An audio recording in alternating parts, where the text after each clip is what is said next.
if I haven't lost count, I believe this would be the fifth morning or fifth day that I've looked at this guitar. And we're just taking the clamps off of the last two braces. We've re-glued all of the braces now on the back. So the back is in very, very good shape now. And very solid now. Won't have any problems with that from this point forward. There's still a lot of little glue squeezed out. I might add that you know, every bit of the glue that was on this was probably a hide glue that, you know, and it just breaks over time. It just gets brittle and it just comes loose. And so that's why most of these old guitars like this, all the braces are loose in them. So anyway, I don't think they'll ever go loose again, not after being glued there with the tight bond. I'm pretty sure that's a 50-year fix at minimum, if not much longer than that. Okay, with this guitar, we've got this old bridge, which is absolutely a piece of junk. I would not put this back on there, even though it would be possible to put it back on there. For one thing, it's bowed really bad. You can probably see how much it's bent across here. It's got an 1/8-inch thick bunch of glue sticking up on it. And even more importantly than that, to me, it's way too narrow this way. It will never be very strong. It just isn't a good bridge. And then finally, the last death throw on this thing is that it's not even ebony. It's some cheap piece of wood. I mean, it's really a cheap piece of wood. I can't tell what it is for sure. It's not even mahogany or anything like that. It's a hardwood, but it looks like a soft hardwood, if that makes any sense. So we're going to set about fabricating a new bridge, and I'm going to make it out of rosewood because that's what I happen to have a lot of. I'm not even sure how I'm going to make it here yet. I think I'm going to make it roughly, and I'm just saying roughly, probably slightly less than a 1/4 inch thicker this way, because I don't like this saddle sitting right on the front edge of the bridge. That's just not a good design. And so I'm going to make it a little bit bigger on this front side for sure. Probably another roughly, well, 1/8 inch bigger on this side too, maybe.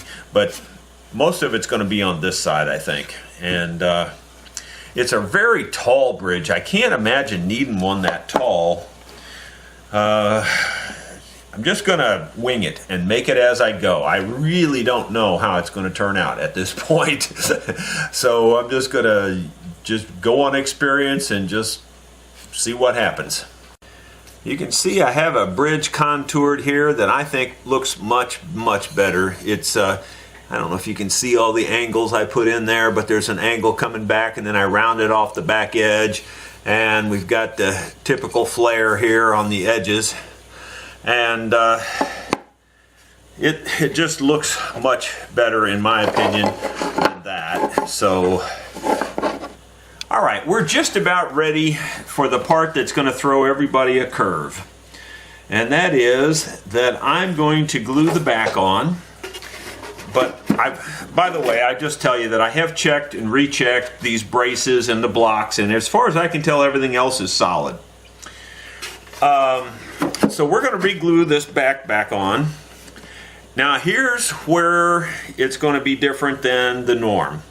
I'm going to glue the back on, but I'm only going to glue it on to about this point, from here around to about here. Just the back end of the lower bout. Just the lower bout basically is all I'm going to glue on. I'm going to leave from the top of the lower bout through the waist and the top all loose. I'm going to let this set up overnight. Once that sets up, then I'm going to cock this neck up and glue the rest of it. And here's why. Let's just take some time and show what the problem is. Okay, here's what the real problem is. I just want to show you. If you look here, you can see that the top is bowed down a lot. The whole top is kind of caved in. Let's just see if you can see it, especially around the sound hole there. Right across here, it's probably close to an 1/8 inch lower than the back of the guitar. When I flex it like this, flexing this neck, that pretty much goes away. Let me see if I can hold it and flex it. Now it's almost perfectly flat. Literally almost perfect right there by just pulling the neck down. And again, over here, it's just almost perfectly flat by pulling the neck down. The neck angle is way bad. If you look at the neck angle here, I've got this laying flat on the fretboard, and look, it's already touching the top of the guitar. Because the neck angle, and I'm exaggerating, the neck angle is like this presently. So the neck does need to go down anyway. The only way you can get that to go down at this point, I mean, you know, some people would say neck reset, neck reset. Well, this is the cheater's neck reset. It will save the customer a ton of money. It will also fix the problem with this underbow here in the top. And, you know, it just fixes everything. The only negative is that it's going to, and I'll show you here, the top, here's where the top would be. The top is going to do that. The top is going to move forward like that. The top would normally get glued right there. It's going to end up getting glued about right there, which means I'm going to have to trim off this outer edge and put the binding on it. When I'm done, you'll never know it. I mean, it's just, you just will never know it. But that's what we're doing, and that's how we're going to glue the back on, and that's how we're going to fix all the problems the easy way.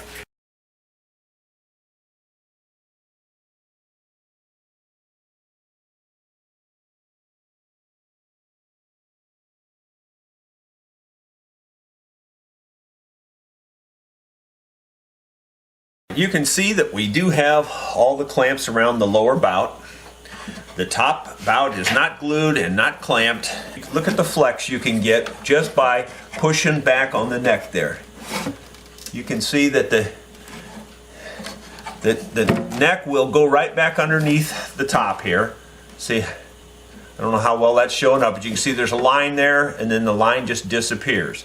And so basically all we have to do now is just line it up the way we want it, glue it in place, and then recut this front edge, and we're done. It's still day 5 on this project. This has been sitting for several hours drying, so on the back end, so I just decided to go ahead and start working on this front end here. I just kind of bent this just arbitrarily, pushed it down, and then locked it in place with these 2 clamps. And as you can see here, the ruler is off the top now by about, I'm going to say real close to 1/4 of an inch. Now keep in mind, before it was touching that, so it's already raised it 1/4 of an inch. I'm not sure I've got the neck bent enough. I'm just going to look down it now and see what I think. It's a little hard to tell with the clamps on there, but it's looking pretty good. I think we're going to need a little bit more though. To take this clamp off, I think the other clamp will hold it. I'm going to look down the neck again, sight down the top. It's pretty flat, but it still probably needs to go down a hair. So I'm kind of gauging that by how much overlap I've got here. And it's just about, it's not very much of an overlap at the moment, so I'm going to go ahead and push it about another 1/16 of an inch and hold it there. I've got it overlapped just a little bit more. Now I can look down it again. Now I can look straight down the top, and that looks almost perfect right there. The end of the fretboard here is just barely above level on this right here, which is pretty good really. Now, you know, don't get me wrong, this is creating a little bit of a hump, right? It's creating a little bit of a hump right here, but it's not that big of a hump, and I think I can file it out or maybe pull a few frets and then plane it a little bit and then put the frets back, whatever I have to do, but it's not that big a deal. So let's just check and see if it's flattened the top also, because remember, it was sagging down here by about 1/8 of an inch right in here. That's almost perfectly flat. So to me, that's the best of all worlds right there. So now I have a gauge of how much I need to bend it to make it right. I'm looking at it right here. The overlap appears to be about 1/16 of an inch past the edge of the guitar. So I'm just going to use that as my reference, and I'm going to go ahead and put glue on here and then pull it up to where it's about 1/16 of an inch past and start putting all the clamps on it, and we should be good to go. What I'm doing temporarily here is I've got these wedges stuck in here and here so I can get glue in the crack. And I'm not going to film putting the glue in there and all that, but I just wanted to show you that's how I do it. And then I'll just take a paintbrush and paint glue on top of that kerfing inside there, pull the wedges out, and we'll start putting the clamps on it. Of course, I'll have to flex the neck back before I put the clamps on it.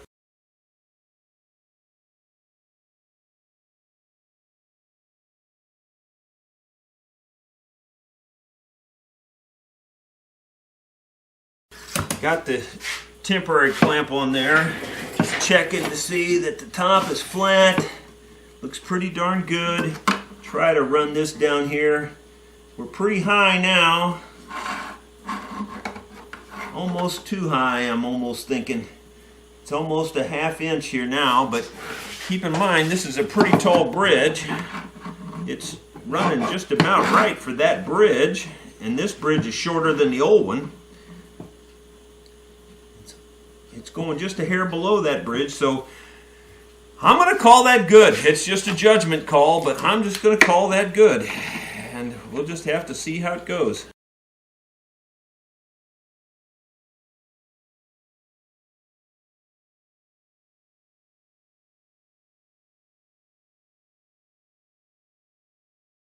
I believe we're pretty good there now. I think I feel confident to take the big clamp off.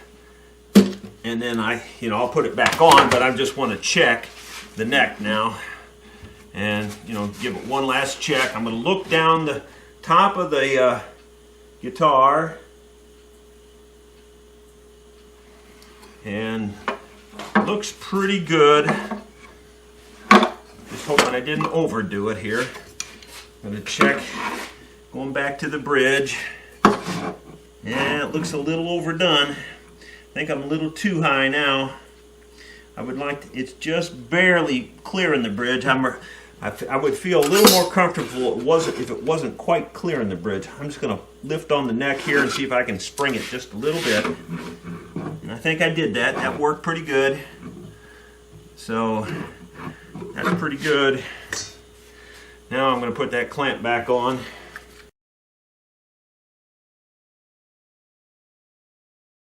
I believe we can make that work. It's looking pretty good now compared to the way it was. I'm checking the neck angle one more time just because you kind of get paranoid on this kind of thing. So now if I put the bridge back here and slide it forward, it starts to lift the ruler about right there. That would be just about perfect. Therefore, from the nut there to, if I raise this up a little bit, then we can start to see that we have a little string action going on. What I'm doing is I'm taking this wedge and I'm marking where 100 thousandths is on here. And 100 thousandths is just a good guess for the string height. That's a little high, but that's okay. And anyway, I've got a mark there now, so I can slide that, I lay that here. And I can put the straight edge on top of that mark now.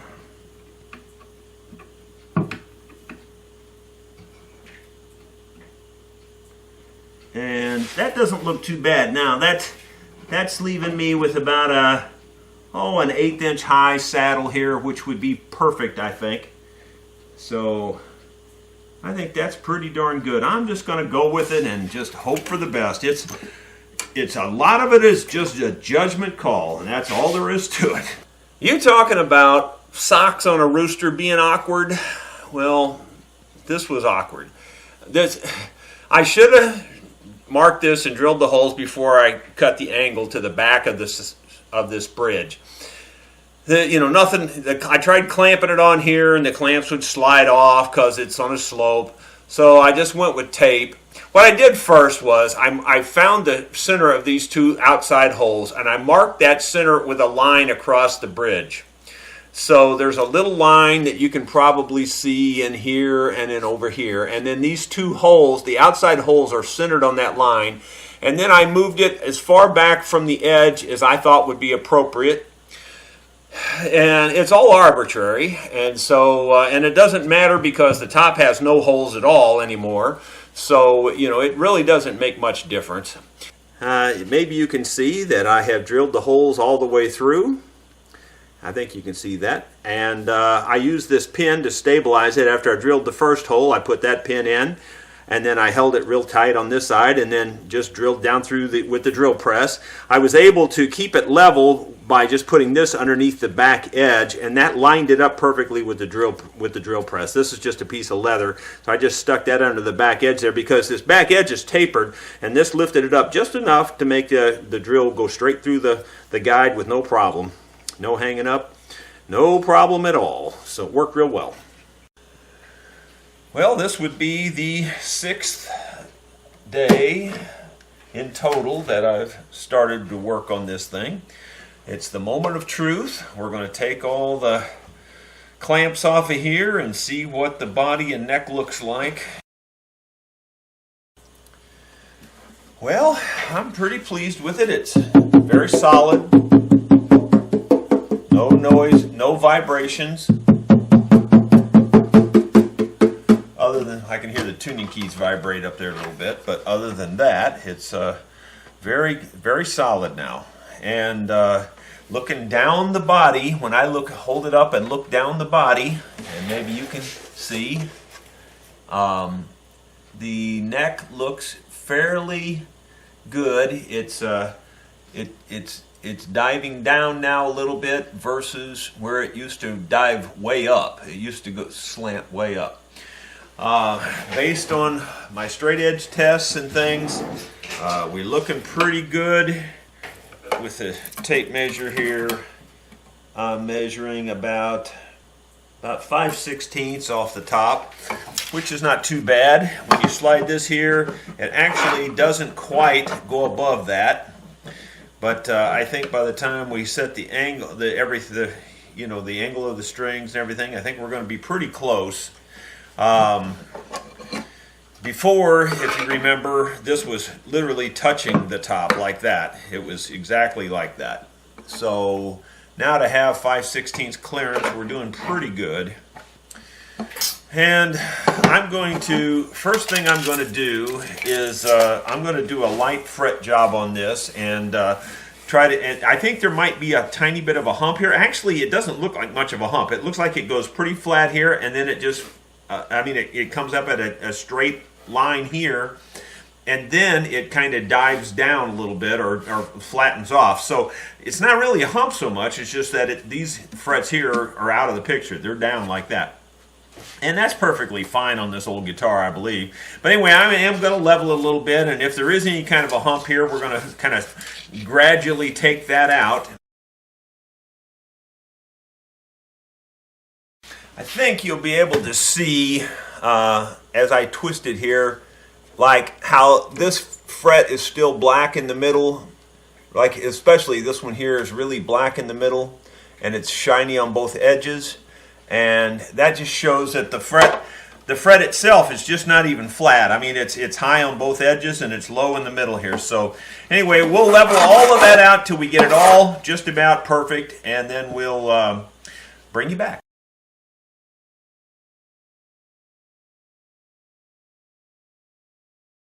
Another thing I'll point out is that these frets are actually tinier than standard mandolin frets. They're very, very narrow. I've never seen frets this narrow. Well, I think I've seen them on these old guitars a couple of times, but I mean, I've never seen anything in the modern day made that narrow. I mean, these are tiny narrow. I think we're in very good shape now on the fretboard. It looks perfectly flat. I'm tempted, to clean up the fretboard itself, but then again, I hate to even change that old patina on it. I kind of think I'm just going to leave it like it is. It doesn't seem like there's any problems with it, so sometimes if it's not broke, just don't fix it.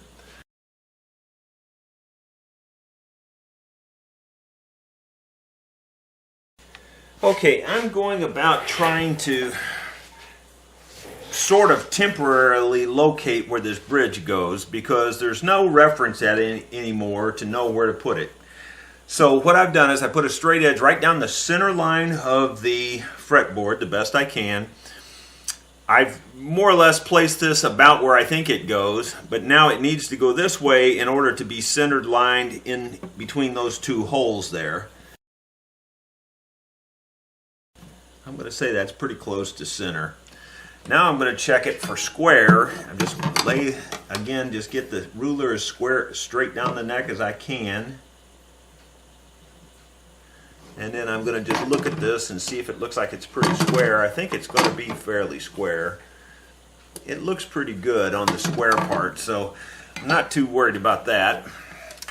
Okay, so that's just all kind of a temporary way to hold it there so that I can now try to set the intonation and see where that's going to line up on the bridge and see if that looks like that makes sense. I just talked to the customer just to make sure, and sure enough, he does want it set up with light steel strings. That was kind of my impression all along, but I didn't know that for sure. And I can tell, the reason I said I thought it had always been set up for steel strings was because of the way the nut was cut. The nut was cut for a steel string rather than for nylon strings. They're much bigger around, and you would have bigger slots in here. These were real tiny slots, so that indicated that it was steel strings. But I just wanted to make sure, because you just never know. And sure enough, he has a classical guitar also already, and so he wanted this one set up with steel strings, but light steel strings. And so there you go. Now you know the whole story. And now we're going to, what I'm going to do now is try to set up the intonation so that I will know where the intonation, where to cut the slot for this bridge, and then we'll mark everything and get this bridge and everything glued on here. I have 2 strings on this guitar. It sounded good, you know. Now I don't know if the intonation's right yet or not. I haven't checked it, but I do have it tuned to pitch. Or I did have it tuned to pitch. So there's the pitch.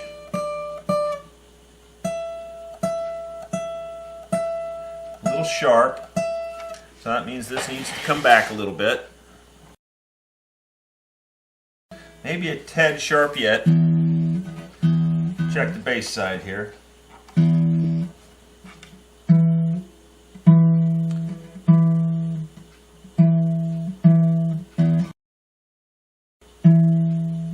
Right on. That's very good. I'm real happy with that. Now you can see about where the saddle is there, and that's not too bad of a location. Perhaps the whole bridge could come back just a little bit, wouldn't hurt anything, and then set the intonation again. I think I'm going to do that. I think I'm going to pull the bridge back. I'm going to mark it here first lightly with a pencil, just so I can see where it's at presently, very lightly. And I think I'm going to pull the whole bridge back about a little less than 1/8 of an inch. It's pretty good, pretty even. I'm just giving it a visual here if it looks pretty centered. Yeah, it's looking pretty good. I'm going to go ahead and tape that back in that location there. And set the intonation one more time. That's going to move this forward a little bit, which is what I would going for here. Centered down the neck, though, I got to tell you, I'm not crazy about the way that's looking on the neck here. It's a little off to the treble side, so I'm going to have to move this bridge this way, even though it's not going to be centered in the guitar. It's just the way it's going to be, it looks like. Still got to go to this side. It's kind of crooked. And I don't know if the guitar neck is crooked now or what the deal is, but it just has to go this way a little bit more and to make it look straight down the neck. Okay, so now I've got these strings centered over the 2 holes. Now they look real straight down the neck. So that looks like that'll work where I've got it there now. Now let me check the intonation again. And we're back a little further than we used to be, so that'll put the slot a little more towards the front of the bridge here.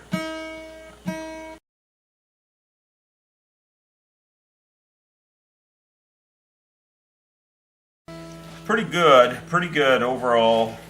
Gonna double check.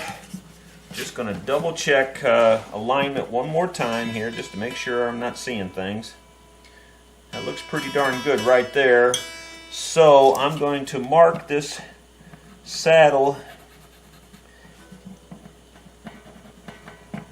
across the front. And I'll draw a straight line across there with a ruler. And I'm going to mark where this bridge is now. Thought I'd point out that, I was moving it this way, which is getting it out of center here, but after I look at it, where I've got my pencil marks, where the old bridge was, it's almost perfectly centered around where the old bridge was. So it was crooked before. It got nothing to do with the way I reset the neck. It was definitely crooked before because there's the same amount of border around where the old bridge was, around the new bridge. It's perfectly matched. So everything was off to the side anyway before, for whatever reason. I don't know, but that's just the way they built a guitar, I guess. So now I'm going to clean out in between all of these pencil marks here. I have the bridge located, and I went ahead and put 3 clamps on it. It's a little bit overkill, but I don't want this thing moving while I'm tracing around it here, and it's just as easy to put the clamps on and take them off. It's not a big deal. And now I can easily trace around this, and I don't have to worry about it moving.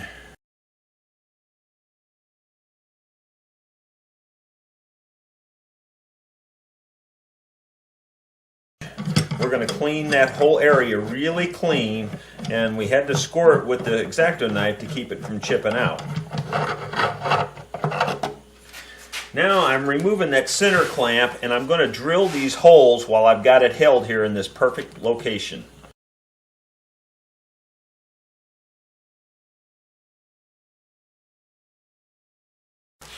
Okay, all 6 holes are drilled. That'll give me a location when I put the bridge back on and glue it back on there perfectly. So I think we're in very good shape now. Moving in the right direction. I didn't mention it, but by the way, the action when I had those 2 strings on there for intonation, the action was pretty close to 100 thousandths. So that's really good. We can always go lower because we can take height off of this because this is pretty tall. I didn't plan it this way, but you can see that those holes lined up with the back part of that patch, which is where they used to be. They were broke out at the back edge here, so I would say we did a real good job of getting it back just about where it was exactly. Okay, so now we're going to clean this all out, and you've seen me do that many times. I'm just going to pick all that finish away using my little specialty tools. So I'll film a little bit of that just so you can see what I'm doing.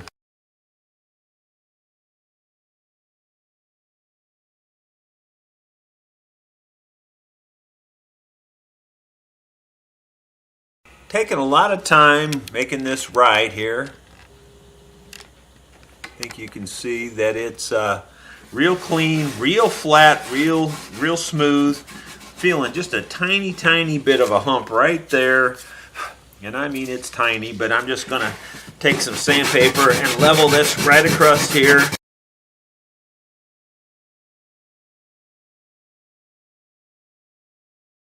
I believe we're absolutely ready to glue this baby on there. Well, first thing I'm going to do though is I'm going to go get some acetone, and I'm going to clean off the back of this because this exotic wood has that oil in it. And so I'm going to take some acetone, wipe this down real good.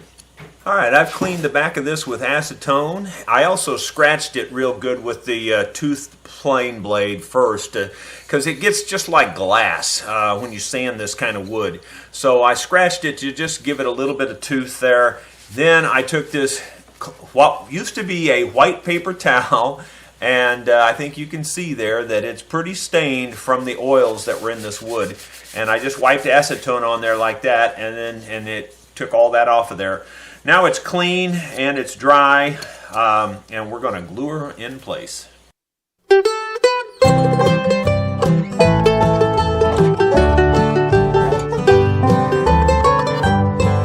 I was driving down a lonely road on a dark and stormy night when When Got a pretty even squeeze out, almost all the way around. That's a very good sign that it's making good contact, and I don't think we'll ever have this bridge come off again. shaky tone, she said my But it name would is be Mary. time to go ahead and start working on this binding. There's a piece of wood purfling missing right here. It's just black, white, black. Fortunately, I found a piece just exactly the right length. Maybe just, I mean, I'll have to cut it off a hair, but maybe not even have to cut it off once I trim the ends of the old stuff. It's going to fit really close. I just happen to have a piece, and it looks like it's going to match it. Close, but it's not perfect. I mean, it's as perfect as we're going to get, but it's not perfect. The ends here are loose on both of these, so I'm going to glue these in first and hold them in place, and then trim the ends off while they're stationary. I don't want to trim them while they're flopping around here. I'm afraid I'll break it worse. I got out to help her from the car, then I opened up the door. But I just could not believe my eyes, for the back seat was bare. Okay, what I'm doing now is I'm scraping this little purfling ridge right here clean. So when I put my purfling in there, it'll match up tight. Otherwise it won't get all the way in there. It's got dirt and glue and junk in the A way. light shone from the front porch, someone opened up the door. And I asked about the little girl that I was searching for. The lady Got that piece of purfling in there. Now we need a piece of plastic that'll span this and fill that crack. It was nice of you to go out of your way. But 13 years ago tonight in a wreck just down the road, our darling Mary Right in. Don't feel it now at all. Okay, so now we've got to get the piece of plastic in here. I've saved several pieces of plastic, but to be honest, they're just hardly big enough. The back plastic was a little trimmed down a little bit more than the top plastic was, so this isn't going to be a perfect match, but it's as good as we're going to get. I'm just taking the file, trim the end of this plastic where it's going to butt up to the other piece to make it, trying to get it to butt up without a seam.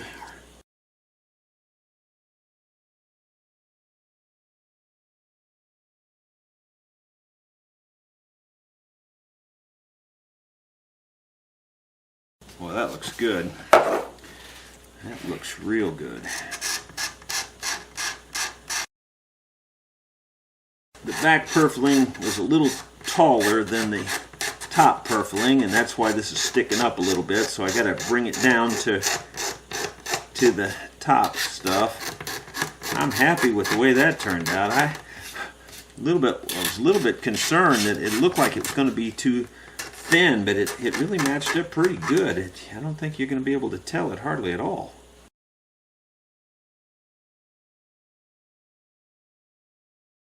So it's pretty good. It's not perfect, but it's pretty darn good.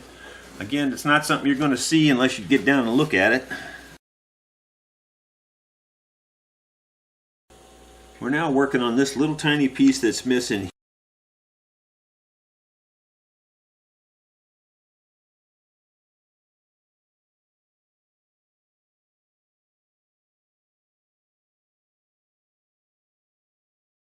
That takes care of the top purfling. I believe the rest of it's fine.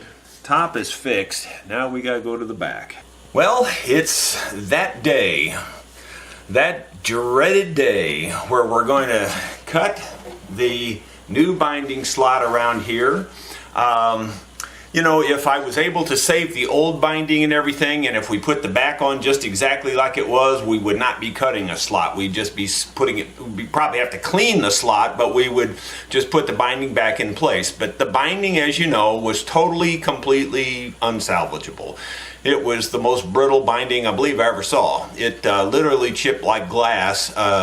There was no getting it out of there. You were lucky to get a piece this long. So Anyway, what I've done here is I've taped off this edge. And you'll see why I did that in a moment. We're getting ready to cut this. I haven't even got the binding router set correctly yet. What I've got is I've got my own modified base here that I made. You know, it came with a base. This piece here came with a base from, I bought it from StuMac. And I didn't really care for the base because it had that big open V, which makes it easy to see what you're doing. I give you that. But when you're routing a lot of things like I route, that base will run off the ledge and you drop off because of that big open spot. So I prefer to have just a full flat base on here. Granted, it's harder for me to see what I'm doing. I'll just give you that. But then because I made a different base, well then this piece here didn't bolt up to the base, so I had to, and I got this from StuMac also. I made mounting bolts for this. And this is a binding, helper, if you will, or a cutter. I don't even know what they call this.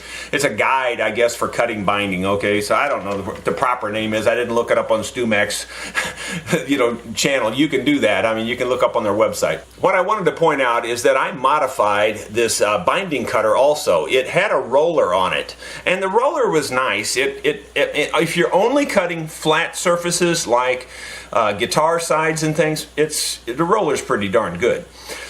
But I cut a lot of binding things on mandolin peg heads where they've got the nose at an angle, and then that roller just holds you way back away. You can't get up close to the slot. It just doesn't work well on some things. Well, what I did was I just put a very small piece of aluminum lip here, and that's my guide. I run that up against everything. Now that's the reason I went ahead and put the tape around this finish. If you're not working on a finished instrument, then you don't need to tape it off. I mean, you can sand, if it leaves a mark, you can sand it out real good. But with the finish on here, and even if you're doing a roller, you could cause a mark on the sides, especially an old finish like this. So I just decided to tape it off, and I think that'll save any possible finish mishaps. But anyway, that's my deal here, and this is the cutter right here. And so what I need to do first is to test it for the binding that I have to see if it's going to match up with the binding. Okay, I just went and looked in my binding pile, and I had enough of this white binding that should go all the way around the whole guitar, one piece. So I'll only have a joint probably right at the neck heel is what I'm planning on right now. You could put it at the tail if you wanted to, but I think under the neck heel in this case would be the better place to put it. What I need to do first, though, is to take a scrap piece of wood and just test the width of the slot. I'm not too worried about the height of the slot because I don't want to go very high. And I've got this set pretty shallow, so we'll have to adjust the height. But mostly I'm concerned about the width, that it will fit the width of this or the thickness of this binding. So that's what I'm going to check mostly with this scrap piece of wood. And I have not set this previously, so I have no idea if this is going to be close or not. It's cutting it too deep. I don't know if I can even hold it where you can see what I'm talking about. But there's still a little ledge right below here by my, if that shows up, there's a little bit of a ledge. So I've got it cutting too deep. So I have to shallow it out, bring it out this way a little bit. Okay, I've readjusted this. I've done a test cut on my scrap piece of wood. I've also done just a little test cut right here, and I believe I'm going to go with this, and we'll just see how it goes. We may have to adjust it again. You just never know with this kind of thing. Okay, here's the actual piece of binding I'm going to use in this, so let me check it and see if it feels like it's good. I don't believe we're quite deep enough. We're really close to deep enough. But I'd like to go in just a little deeper. That's going to help because there's places here where I need the depth.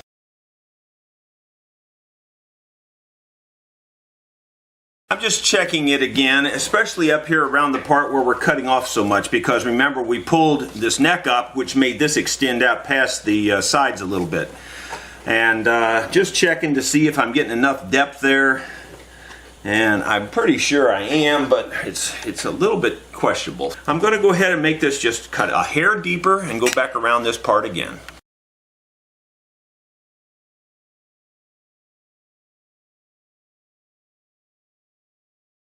Okay, that looks really good. I think everything turned out just about like I expected it to. Obviously right here we're going to have to do this part by hand. You can see how much we actually cut off though of the front edge of here, see?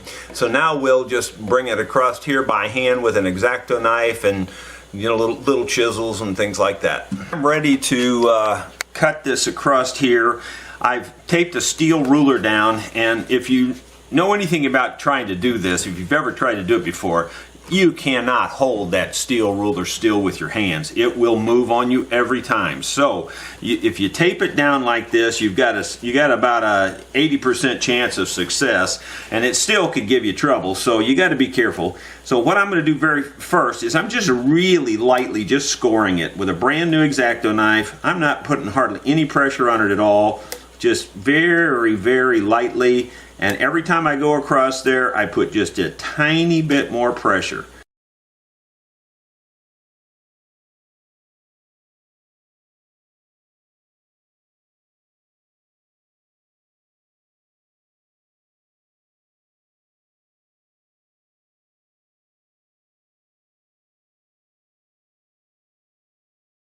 I think that'll work. What I'm doing here is I'm going to mark off how much I want to cut off. I mark the surface here.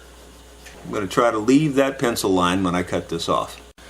I will tell you I made a mistake. I took that tape off of there after I cut the binding slot. I should have left it on there because I'm going to use that to protect the side for glue. So I put the tape back on. It wasn't that hard. Now I'm taping off this top to protect it from the glue, and that is a lot harder. You just got to take little short pieces, and you just have to profile it so that it bends, so that it conforms to the curve, and it is not easy to do. And you want it right on the edge.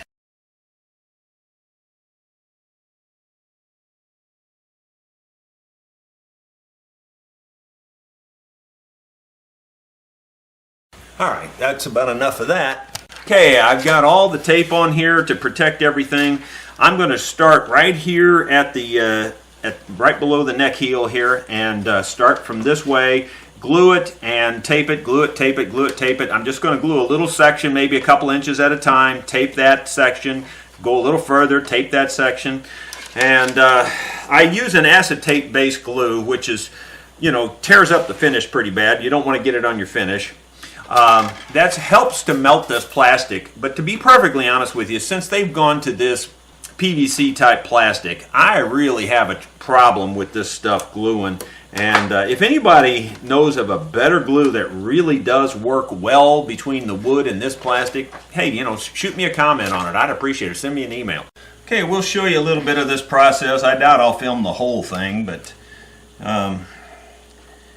this glue, you don't want to go crazy with it. You just kind of roughly fill the channel to a certain distance. Then you're better off just stopping. And in this case, I'm going to start it right here in the center of this heel. And what I probably should have done ahead of time, hindsight's 20/20. I should have tore off some of these and stuck them somewhere so I'd have easy access to them. And wouldn't you know, on camera it won't tear off. It's just, it doesn't ever fail. That part you can guarantee is that if it's on camera, it's going to be hard. Okay. And what I like to do is start at the bottom and wrap over the top, pull it so that it's pulled in tight, and then lay it down like that. And so starting at the bottom here, pull it in, wrap it over, pull it in tight.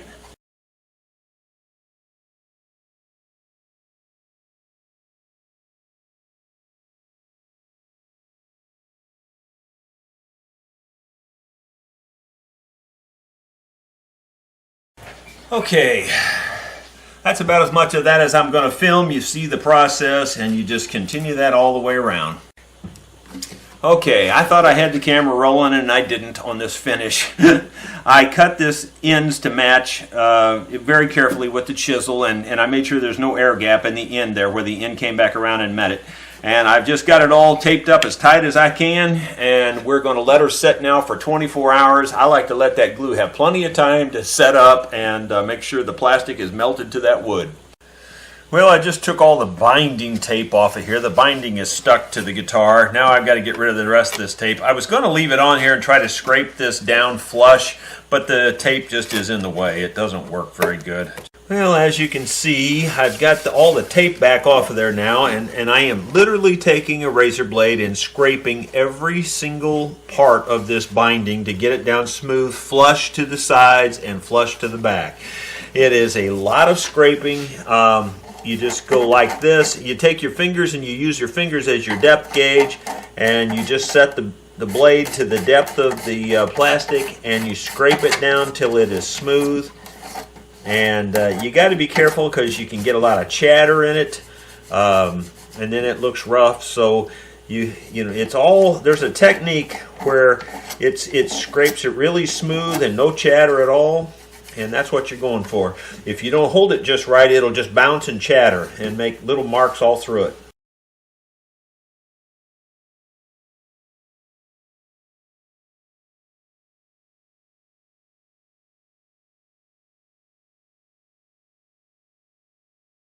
We're almost there, so I'm not going to bore you with all those details, but it just takes literally several hours of scraping to get it right. Okay, friends, we're down to detailing this little Regal guitar. I've already buffed out the top, and I think you can see how it just shine in there. It buffed out pretty good, but there's a couple of areas that are real problematic, and it might look like I did this, but I promise you I did not. And that is that there's old residue or something that won't buff out right around where the bridge used to be, and I don't think it's showing up very good. I got rid of it on this side by taking 1200 sandpaper and sanding it and then rebuffing it. Now, it didn't buff out 100% perfect, but I think this side looks much better than this side if you can see it. And I don't know if you can see that or not, but I'm trying to, yeah, there I think you can see how these rough little stuff, it looks kind of like some kind of glue that maybe got on the surface years ago. It's not the tight bond glue, I promise you, because the tight bond glue, even the next day, you can take a wet paper towel and wipe it right off, and it just comes off. This does not come off. Also, right here, you can see it. It's a long line of something here, and I don't know why. There doesn't appear to be a crack there, so it's something that someone dripped on there, put on there. Same way around the F hole, around the sound hole here, we have the same kind of problem. And so I'm basically just going to take 1200 grit sandpaper, sand those spots, and then buff them. It doesn't look perfect when you do that, but it looks better than the crud that's there. Well, there's what she looks like after the final buffing and everything. I would lie to you if I told you it was perfect, because it's not, but it sure looks much better. You can still see a little dull area in places where that stuff was built up, but it's not bad. It really doesn't look bad. You got to get it in the right light to even see that now, where if you're just looking at it, it looks pretty shiny. The sides are pretty shiny, got them all buffed out. Here's that's just dust. It's kind of staticky after doing all that buffing, and the dust sticks to it pretty bad. But anyway, it looks like a really well cared for old guitar. I didn't do anything to the peg head. I think I'm just going to wipe the peg head down with a little bit of linseed oil and just kind of buff it out by hand that way. I was afraid that the buffer would do more damage to these to this open slot and everything. As a matter of fact, the open slot is you can see a lot of white around here, and I think I'll touch that up with some dye too, just to make it look a little better, and then I'll coat it with some linseed oil. Just for the record, I thought I'd show you these tuning keys, by the way. They're different on both sides. You can see this one here. This side here looks much older in my opinion. It's got some very thin looking gears here. If you look at the gear, how thin it's made right across here, and the plastic is old plastic, and it's just made different. Plus it's shaped, if you look at the end of the key, it's shaped different. And now look at this side and you'll see the differences. See, this side is shaped like the Lear thing, And these gears here are much thicker this way, if you look and see. They're different made. They look similar, but they're different. The buttons on these are completely different. These buttons here are fat and they don't dish in. If you look at these buttons, they dish in a lot, see, on this side. So it's completely two different sets of tuning keys on it. These tuning keys on this side, which look to be older, also have two sets of holes drilled in them. You can see two holes in there. And so I think it's all just a mix-match bunch of crud. So we're going to just get rid of these old tuning keys and put one good reproduction vintage type tuning keys on here, which I think are going to make it look really nice.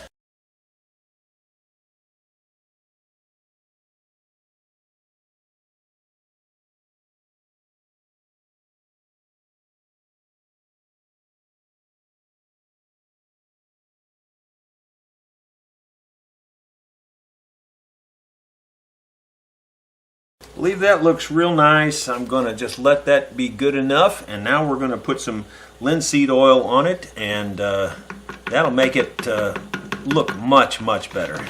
The new tuning keys came in and they look wonderful.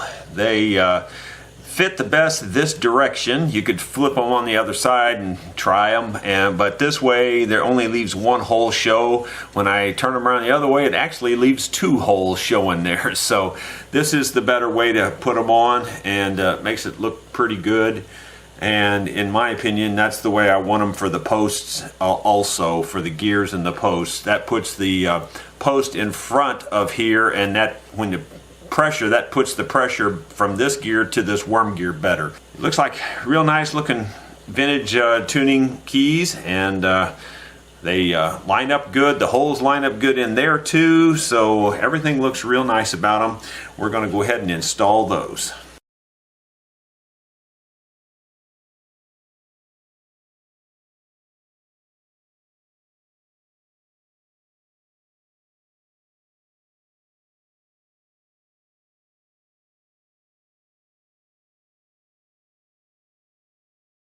I believe I've shown this little tip before, but I'm going to show it to you again. I got new string pins for this guitar, and these are the nice ones with the little inlay, and they're Ivoroid plastic. I mean, they're still plastic, but they really look nice. And I'm going to file an angle on the end of this, and I'm right where the groove is here. I'm going to file an angle down like this, and I'll show you what it looks like after I file it.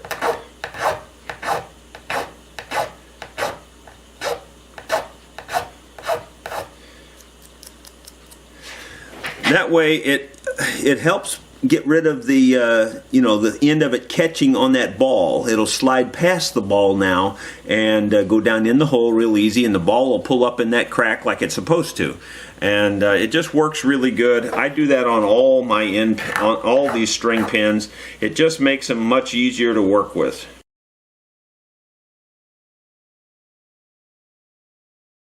Alright, I'm just going to set up the outside strings here, the outside two, until I get the saddle located. That's all we're going to do. I'll bring you back when we're ready to locate the saddle. Just a note, I had the two strings set up in here, but the action was quite high down here. I say quite high, it was at least 20 thousandths too high. So before I even mess with putting the saddle in, I'm going to take this down some. This is, right now it is at 400 and just say roughly 20 thousandths. I'm going to make, that's 420, so let me see, I want to take off at least 40 thousandths, probably 50 thousandths. So that would mean I want to take it down to 370. So that's what we're going to shoot for. We're going to take this down to around 370. And the way I'm going to do that is I'm just going to plane it off with my little finger plane.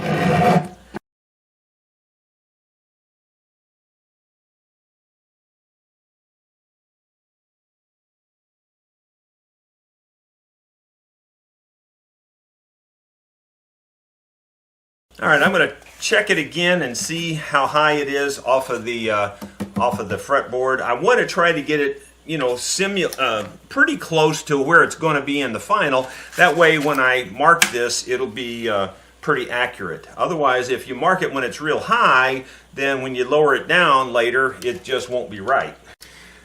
This ruler with the hundredths marked on it is very cool to have for things like this. It's very quick to just look at it and go, well, there, you know, it's way above 100, so I need to keep going. Right now, the bottom of the string looks like it's just about even with the 100 mark, so that's close enough for setting the intonation now. And so now we should be able to dial it in and get it pretty accurate.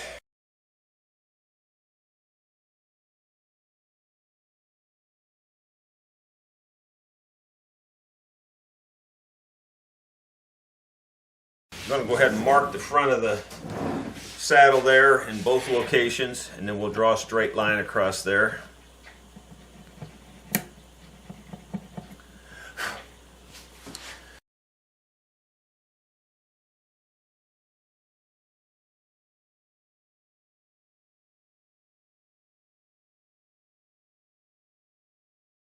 Well, for the record, I think I'm calling this the guitar that just won't give up. I've lowered this down a couple more times. I'm trying to get it down to about, you know, below 100 on the bass side and about 90 or a little below on the treble side, and just about there. But I ended up planing this down some more. It just won't give up. I had it right at about 100 on both, or maybe just a hair higher than 100 on both. And so I'm going to take it. I'm just taking this down so that I can take the saddle down more. The saddle was just right at the height of the bridge almost. Now I'm going to take the saddle down a little bit more. Well, you know me, I'm still planing.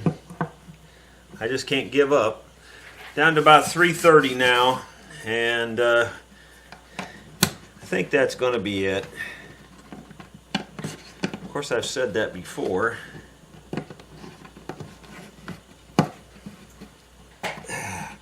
That looks good, though. That's just about right. The height of the saddle looks good compared to the height of the bridge. That should make it work real nice. Now I'm just going to clean it up and re-dye it and put stringer back up, and I'm going to call it finished. Well, friends, it was a tough fight, but I think I won. This is, compared to the way it came in here, I'm thinking we've got a fine-looking guitar, you know. It's a Regal, you know, it's not a high-end guitar, and some people would say, is it worth putting all this money into it? But, you know, it's a sentimental thing. This fella told me that this will be the first time this guitar has been played in over 50 years. And he said at least 2 times in the last, you know, so many years, he was going to throw it in the dumpster. And he said he just couldn't let himself do that. And so I guess it was just meant to be that it was to come here and to be set up and fixed up. You know, remember it had that great big old hole right in here, and you can't see any trace of that now. The new bridge looks real good. It's a nice standard height bridge. Good standard height saddle. The fretboard, I didn't do too much to the fretboard other than just a light leveling. I refiled the nut to get the action down. We put on new tuning keys, of course. And of course we reset the neck by taking the back off, fixing all the braces inside, all that, and then we sprung the neck into the correct position when we glued the back on there. So that's what I call my cheater's neck reset. And the resulting action is 18 thousandths here, which is what I typically set it at. And we've got a little less than 80 thousandths on this side, and just about exactly 90 thousandths on this side. So we've got her right where she ought to be. I do have it tuned 1 note low. I have light strings on here, which are 54s to 12s, which are not that light, but they're light. And then I have it tuned 1 note low. So here's a little tune to show you what it sounds like. Got a nice sound. Long about roundup time in Texas, way out west, I lost a friend and a pal, boys, and I laid him down to rest. I weeped and moaned all over the grave. To me, boys, it was sad, for I knew down beneath that mound lay the best pal I ever had.